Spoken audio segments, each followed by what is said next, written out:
Pete's Pigskin Previews brought to you by Raider Pump and Supply. Comprehensive looks at a record 83 area high schools this season, from 6-man to 6A, plus homeschool taps and even New Mexico, all leading up to the start of end zone coverage in late August. Time to preview another school.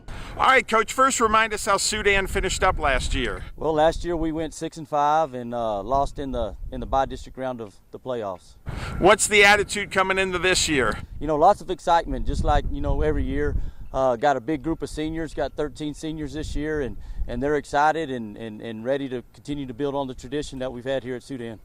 What will the Hornets look like on the field in 2025? We're real excited. We feel like we've got a good group here. They've had lots of success throughout their career, always been in contention for district titles and been in the playoffs every year, and had lots of success all the way through junior high. So we're excited about this group. We've got, very good pieces everywhere and lots of depth, so we're excited. Talk about your non-district schedule. Non-district schedule stayed the same. We open up with Olton, then we go to Tahoka and then Ropes.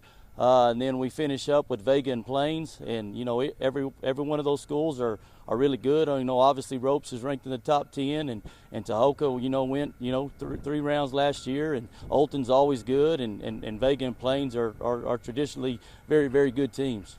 And hopefully that gets you ready. Your thoughts on district? Yeah, district, our district the last few years has been a battle, and we've had several teams in there that have competed, and different guys of, different teams have won that district title or a share of it, and we just missed out last year, but, 2 of the last 3 years we've had a share of that title, and we want to continue to do the same. You got Hill Center who won it last year, and Rawls who's had a piece of it, and Lockney's had a piece of it, and then you got Morton who kind of came in new to this district, and they're competing, got a good young group, and then Crosbyton, man, Coach Castillo has done a great job over there.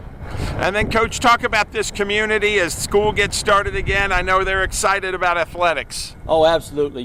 Sudan's always, traditionally been very supportive of their teams and their programs, and we expect success here, and our kids buy in and work hard, and every year we're trying to do the best we can and represent this community in the way that they'd be proud of. And then, what are the goals this year for the Hornets? We're really trying to focus on being process-centered this year. So we're working on trying to get better every day, trying to improve and be the best we can be, and gradually improve. And at the end of the year, like always, we want to share the title, and we want to be in the playoffs and see how far we can go.